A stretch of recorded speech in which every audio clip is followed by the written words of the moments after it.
Quan parlem de ciberseguretat parlem de la protecció de les dades, dels dispositius i de les infraestructures en general. Llavors, per protegir aquestes infraestructures hem de tenir en compte qui ens pot atacar, que poden ser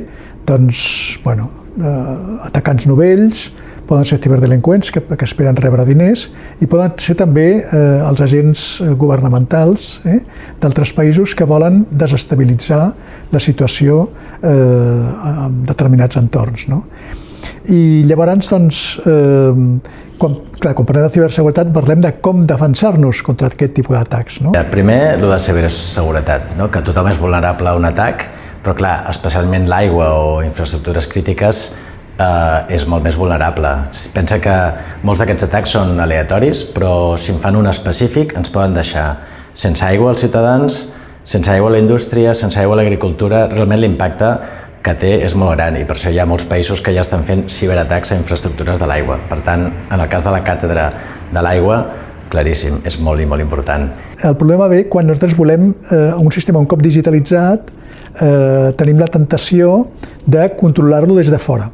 És a dir, planificar-lo, donar-li ordres, recollir informació del que està passant en el sistema per saber la qualitat del servei que s'està generant, l'efectivitat. Llavors, quan fem aquesta connexió, automàticament totes les vulnerabilitats que tenim en els sistemes IT podria ser que la infecció migrés cap a la part operativa. El primer de tot és saber quina situació estan.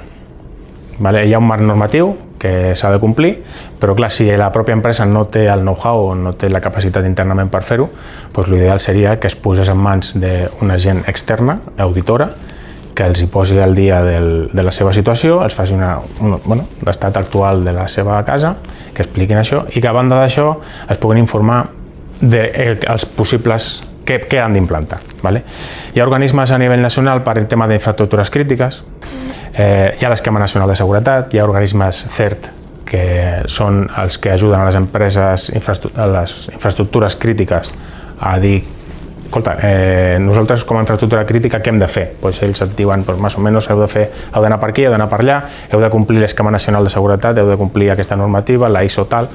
Llavors, també aquests organismes ajuden a les empreses a saber on han d'anar. Hi ha molts sistemes, des de firewalls, des de sistemes IDS, de detecció d'intrusismes, de protecció d'intrusismes, elements tipus SIEM, hi ha sniffers, que són elements que escolten el tràfic de xarxa per després analitzar-los, hi ha servidors que registren tots els events que passen i així analitzar-lo posteriorment. Hi ha moltes eines al mercat per poder fer, hi ha molts fabricants que aporten, cadascú aporta la seva peça.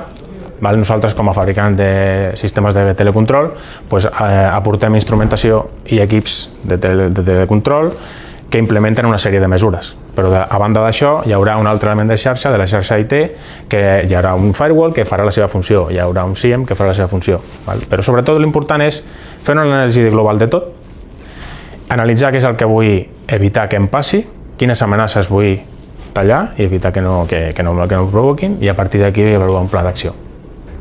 Bé, el sector de l'aigua és un dels sectors crítics que està definits en la directiva NIS2 de la Unió Europea, que està transposada fa pocs dies per al govern espanyol. Hi ha una proposta de transposició i que entra en vigor i que llavors això obliga a aquestes infraestructures crítiques com la de l'aigua a tenir un sistema de monitorització continu del que està succeint en l'entorn de producció, en l'entorn operatiu, i ser capaços de detectar qualsevol anomalia de funcionament i que això tingui impacte en el risc de patir algun tipus d'atac.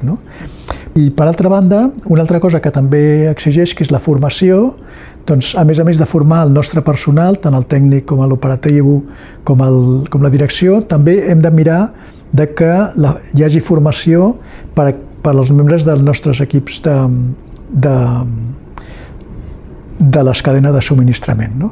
Hi ha algunes empreses que sí que estan molt al dia, empreses molt grans, però la nova directiva afecta empreses també molt petites i realment algunes és que no saben molt bé ni com començar. Per tant, des de la càtedra el que volem és fer molta formació, difusió i tallers com molt específics per a aquestes empreses perquè comencin a saber com moure's, fer el seu inventari, fer la seva diagnosi per saber una mica com poden preparar-se de cara al futur. I repeteixo, no només és per complir la normativa, que també és important, sinó perquè és que realment s'han de protegir davant dels ciberatacs.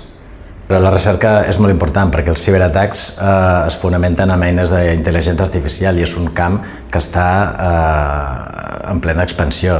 I aleshores, clar, igual que milloren els atacs, hem de millorar molt les defenses que puguem fer. Per tant, s'ha de fer moltíssima recerca en saber com tallar qualsevol atac, sigui virus informàtic, bueno, hi ha molts tipus d'atacs diferents, per tant s'ha de fer recerca bàsicament en saber com protegir-se davant de l'evolució que està fent la pròpia intel·ligència artificial.